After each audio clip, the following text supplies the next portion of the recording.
علیکم دوستوں، inside with محمد فخر میں خوش آمدید۔ آج رہائی اور پھر گرفتاری، عمران خان کی قسمت نے کام نہیں دکھایا اور عمران خان کی رہائی کا خواب رہ گیا ہے ادھورا۔ ہائی کورٹ میں سماعت سے پہلے ہی عمران خان کو بری خبر موصول ہو گئی ہے اور دو مقدمات اور اہم ترین اور خطرناک ترین مقدمات جس میں عمران خان صاحب کو سزا آلموسٹ اگر ان مقدمات کو اگر آپ فیئر ٹرائل کریں، ایماندار ججوں کے علاوہ اگر آپ ایسے ججز کے ساتھ ان مقدمات کا ٹرائل کریں جو آئین اور قانون کی بالادستی پر یقین رکھتے ہیں، تو میں آپ کو 100% گارنٹی دیتا ہوں کہ یہ کم از کم اوپن اینڈ شٹ کیسز ہیں اور ان کیسز کے اندر عمران خان صاحب کی رہائی کے امکانات 100% ناممکن ہیں۔ لہٰذا گورنمنٹ کی طرف سے ایک اہم موو کر دی گئی ہے۔ دو مقدمات میں اطلاعات کے مطابق میرے ذرائع اس بات کو کنفرم کر رہے ہیں کہ دو مقدمات میں عمران خان صاحب کی گرفتاری ڈال دی گئی اور شاید یہی وجہ ہے کہ عمران خان صاحب کے وکیل نعیم پنچوتا صاحب، جو بہت سارے مقدمات میں عمران خان صاحب کو ریپرزینٹ بھی کرتے ہیں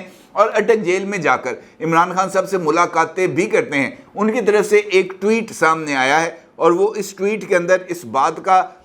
ذکر کر رہے ہیں کہ عمران خان سے 1000 سال تک بھی جیل رہنے کے لیے تیار ہیں۔ یعنی نعیم پنچوتا صاحب اور عمران خان صاحب کی لیگل ٹیم کو اس بات کا اندازہ ہے کہ آج اسلام آباد ہائی کورٹ میں عمران خان صاحب کی جو اپیلیں ہیں، ان اپیلوں کی سماعت کا نتیجہ کچھ بھی ہو، چاہے وہ عمران خان صاحب کو ریلیف ملے یا عمران خان صاحب کو ریلیف نہ ملے، ہر دو صورتوں میں عمران خان صاحب نے رہنا جیل میں ہی ہے اور ان کے باہر آنے کے امکانات نہیں ہیں۔ البتہ یہ ایک ڈیولپمنٹ ممکن ہو سکتی ہے کہ جن مقدمات میں عمران خان صاحب کو گرفتار کیا گیا ہے اس میں سے ایک مقدمہ 9 مئی کے واقعات کے تحت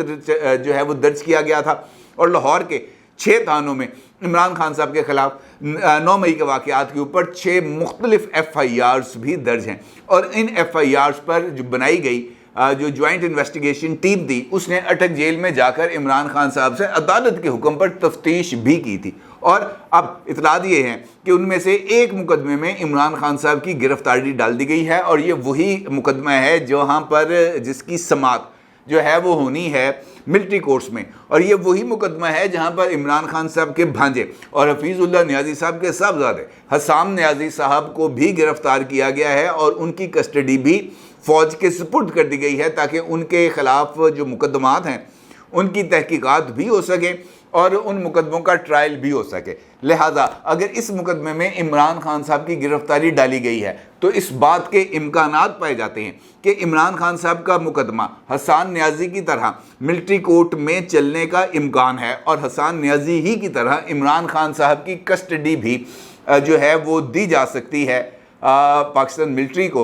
جو عمران خان صاحب سے 9 مئی کے واقعات پر انویسٹیگیشن کرے۔ یہاں پر میں آپ کو یہ بات بھی بتاؤں اور یہ بات میرے ذرائع نے کنفرم کی ہے 100% کہ عمران خان صاحب سے جب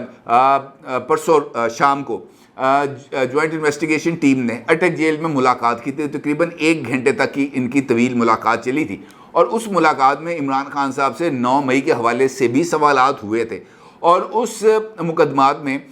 جب ان سے یہ پوچھا گیا تھا کہ جناب ہمارے پاس اس بات کے شواہد ہیں کہ آپ کی طرف سے لوگوں کو اس بات کی انسٹرکشنز دی گئی تھی کہ آپ نے جا کر احتجاج کرنا ہے اور اس کے شواہد موجود ہیں، تو عمران خان صاحب نے کہا تھا کہ جناب اگر اس کے شواہد موجود ہیں تو وہ شواہد جا کر عدالت میں پیش کریں اور اس حوالے سے اگر آپ کو کوئی اور گفتگو کرنی ہے تو میرے وکلاء سے بات کی جائے۔ مجھے ذرائع نے اس بات کو کنفرم کیا ہے کہ اسی انویسٹیگیشن پروسیس کے دوران عمران خان صاحب کو 9 مئی کے ٹائم پہ جب ان کی کسٹڈی رینجرز نے ہائی کورٹ سے لی تھی، یعنی ان کو اریسٹ کیا تھا اور ان کو نیب راولپنڈی کے آفس میں لے کے گئے تھے اور وہاں پر نیب راولپنڈی کے آفس میں عمران خان صاحب کو کمرے میں بند کیا گیا تھا، تو اس وقت بھی عمران خان صاحب کے پاس موبائل فون اویلیبل تھا اور یہ بات بتائی جا رہی ہے کہ جناب اس وقت بھی عمران خان صاحب موبائل فون کے اوپر بھی کسی سے انہوں نے بات کی تھی اور لینڈ لائن کے اوپر بھی انہوں نے بات کی تھی اور اس گفتگو کی جو ویڈیو ہے وہ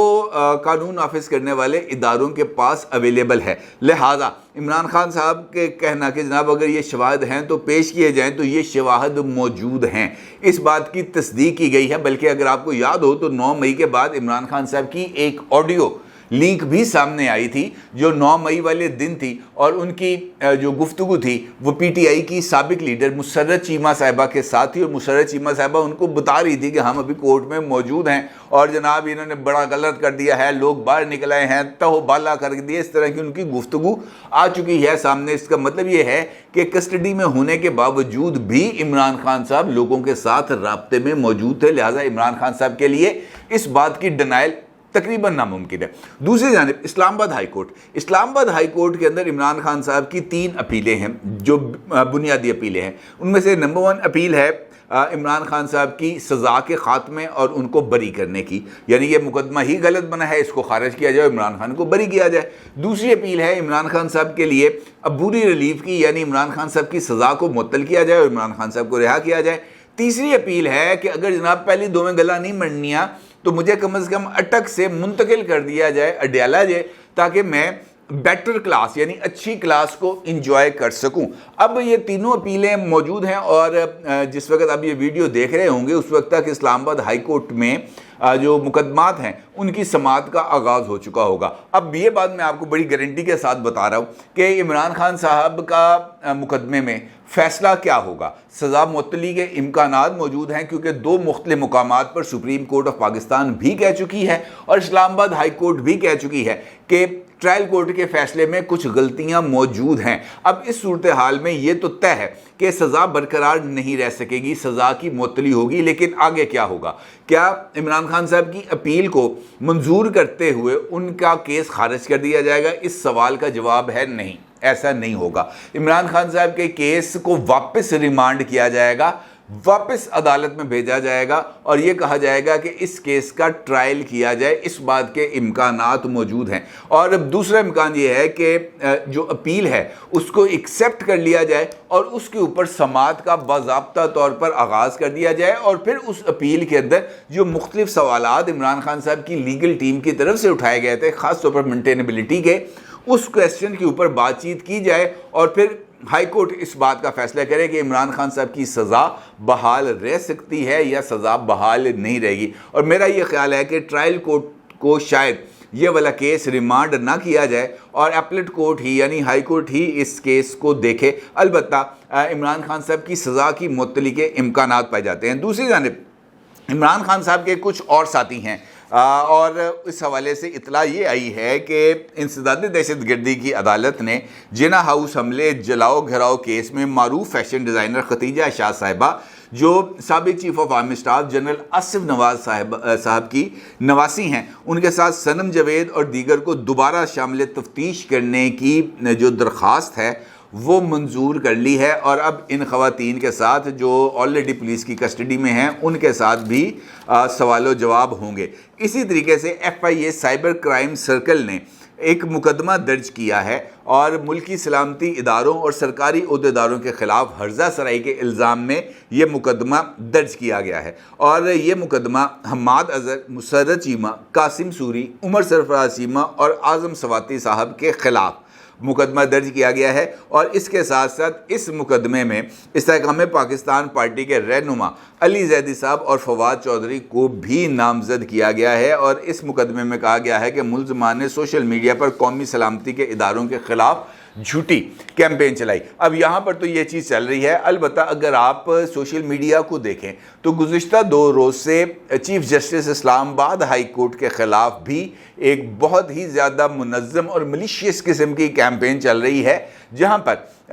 ان کو جو کریکٹر اسیسینیشن ہے وہ بہت ہی جناب زور و شور سے جاری ہے، اور ان کو یہ بات ثابت کرنے کی کوشش کی جا رہی ہے کہ جناب ان سے بڑا اس وقت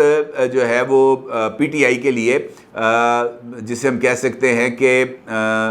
وہ نہیں ہے بندہ جو ٹارگٹ کیا ہو جس نے پی ٹی آئی کو۔ اور یہی وجہ ہے کہ دوسرا جو مقدمہ ہے وہ عمران خان صاحب کے خلاف درج جو ہے وہ تھا، اور شاید یہ جو مختلف مقدمات اب چیف جسٹس اسلام آباد ہائی کورٹ کی ہرزہ سرائی کے اوپر درج کیے جا رہے ہیں اس میں سے ایک مقدمہ عمران خان صاحب کے اوپر بھی درج کر لیا جائے۔ البتہ جو دوسرا مقدمہ ہے جہاں پر عمران خان صاحب کی گرفتاری ڈالی گئی ہے وہ ہے سائفر، اور سائفر بھی ایک ایسا معاملہ ہے جہاں سے عمران خان صاحب کی رہائی کے امکانات نہ ہونے کے برابر ہیں، کیونکہ خود اس کیس کے اندر بہت زیادہ شواہد موجود ہیں، عمران خان صاحب کا اعتراف بھی موجود ہے، اعظم خان صاحب جو عمران خان صاحب کے پرنسپل سیکرٹری ہیں ان کے بیانات بھی موجود ہیں، اور پی ٹی آئی کے کچھ لیڈرز کے ایک دوسرے سے کنٹراڈکٹیو ریمارکس بھی موجود ہیں۔ اور ابھی ایف آئی اے کی ٹیم نے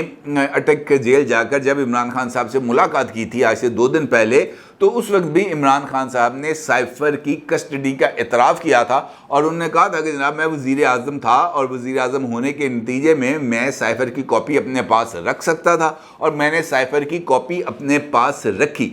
یہ الگ بات ہے کہ اس کے بعد یہ سائفر کی کاپی مجھ سے لاپتہ ہوگی، انہوں نے ایک مرتبہ پھر اس بات کا اعتراف کیا ہے۔ اب یہ جو سائفر کی کہانی ہے یہ بھی ذرا خطرناک موڑ لے رہی ہے۔ عبداللہ گل صاحب کا ایک ٹویٹ ہے، اور عبداللہ گل صاحب جو ہیں وہ پاکستانی فوج کے سابق جنرل، سابق ڈی جی آئی ایس آئی جناب حمید گل صاحب، جن کا تعارف کسی تعارف کے محتاج نہیں ہیں، عبداللہ گل صاحب جناب حمید گل صاحب کے صاحبزادے ہیں۔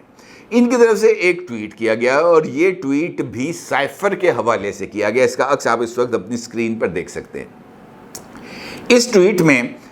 جناب عبداللہ گل صاحب اس بات کا ذکر کر رہے ہیں کہ سائفر کے ماسٹر مائنڈ جنرل فیض حمید تھے۔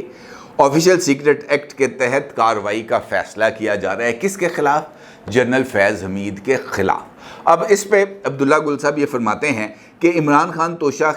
خانہ ریفرنس کیس میں گرفتار ہیں، اور ان کو عدالت سے سزا بھی سنائی جا چکی ہے، اور سائفر کیس میں گرفتاری بھی ڈال دی گئی ہے۔ یہ وہ بات ہے جس کا میں آپ کے ساتھ ذکر کر رہا ہوں۔ اور پھر عبداللہ گل صاحب یہ فرماتے ہیں کہ ذرائع نے بتایا ہے کہ عمران خان نے ایف آئی اے کے تفتیش کاروں کو بتایا کہ سائفر سازش میں میرا کوئی عمل دخل نہیں ہے، یہ سب اس وقت کے وزیر خارجہ شاہ محمود قریشی اور سابق D G I S I general Faiz Hameed کا کیا دھرا تھا۔ اس بیان پر تحقیقات کا دائرہ وسیع کر دیا گیا ہے، اور اس میں جنرل فیض حمید کے بھائی نجف حمید سے بھی تحقیقات کی گئی ہیں۔ ذرائع کا کہنا ہے کہ سول ادارے نے عسکری ادارے سے سابق جنرل کی باضابطہ گرفتاری کی اجازت طلب کی ہے۔ یہ ایک بہت ہی زیادہ خطرناک ڈیولپمنٹ ہے، کیونکہ اگر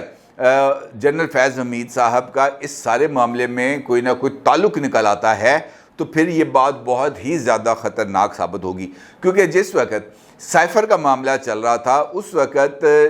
جو فیض حمید صاحب تھے وہ ڈی جی آئی ایس آئی نہیں تھے، بلکہ اس وقت وہ کور کمانڈر پشاور کی ذمہ داریاں انجام دے رہے تھے، اور پھر اس کے کچھ عرصے بعد پشاور سے بھی ان کا تبادلہ کر دیا گیا تھا، اور وہ کور کمانڈر بہاولپور کی انہوں نے ذمہ داریاں سنبھالنا شروع کی تھی۔ اس کا مطلب یہ ہے کہ وہ کور کمانڈر پشاور ہونے کے ساتھ ساتھ عمران خان صاحب کے لیے اس وقت بھی مشیر یا رہنما کے فرائض سر انجام دے رہے تھے، جو بہت ہی زیادہ خطرناک الزام ہے عبداللہ گل صاحب کی طرف سے۔ اب اس کا مطلب یہ ہے کہ جو بات میں نے آپ سے گفتگو کے آغاز میں کہی کہ عمران خان صاحب کے لیے فوری طور پر باہر آنے کا امکان نہ ہونے کے برابر ہے، اور یہ بات طے ہے۔ وہ جو کہتے ہیں نا کہ ہم تو ڈوبے ہیں صنم، تم کو بھی لے ڈوبیں گے، اور عبداللہ گل صاحب کا یہ ٹویٹ اسی سمت میں اشارہ کر رہا ہے کہ عمران خان نے کہا میں تو ڈوبیاں تو میرے نال ہی ڈوبو نہ پایا نا، اقتدار کے مزے لیے تھے نا، اقتدار انجوائے کیا تھا نا، عہدوں کے مزے لیے تھے نا، وزارتیں انجوائے کی تھی نا، ڈی جی آئی ایس آئی کے عہدے انجوائے کیے تھے نا، تو اب بھک تو بھائی یہ جو ہے نا مل بانٹ کے کھایا تھا تو مل بانٹ کے حساب بھی دینا پڑے گا۔ اس بات کا تو مطلب یہ ہے، اور اس کا مطلب یہ ہے کہ عمران خان صاحب نے اس بات کا برملا اعتراف کر لیا ہے، اور شاہ محمود قریشی صاحب کے گلے میں پھندا فٹ کرنے کی کوشش کی ہے، اور اس کے ساتھ ساتھ جنرل فیض حمید صاحب کے گلے میں بھی پھندا فٹ کرنے کی کوشش کی ہے کہ جناب آ جاؤ ذرا۔ اور اس کا مطلب یہ ہے کہ یہ کہانی ابھی آگے چلنے والی ہے، کیونکہ اگر اجازت طلب کی گئی ہے سول ادارے کی طرف سے تو اس کا مطلب یہ ہے کہ گرفتاری کے لیے جو ریکویسٹ ہے وہ باضابطہ طور پر جی ایچ کیو روانہ کی گئی ہے، اور یہ بہت ہی زیادہ انپریسیڈنٹڈ ہے۔ اس کا مطلب یہ ہے کہ عمران خان صاحب کا جو باہر آنا ہے یہ آلموسٹ ناممکن ہو چکا ہے فوری طور پر، اور البتہ یہ ضرور ہے کہ پروجیکٹ عمران سے وابستہ اور بھی بہت سارے افراد ایک ایک کر کے عمران خان صاحب کو کمپنی دینے ان کے پیچھے پیچھے اٹک جیل جانے کے لیے لائن میں لگے ہیں، اور بہرحال الحق صاحب اس سچویشن میں یقینی طور پر گنگنا رہے ہوں گے کہ کنے جانا بلودگار۔ اپنے رائے ضرور اظہار کیجیے گا. آپ کا بہت شکریہ. اللہ حافظ.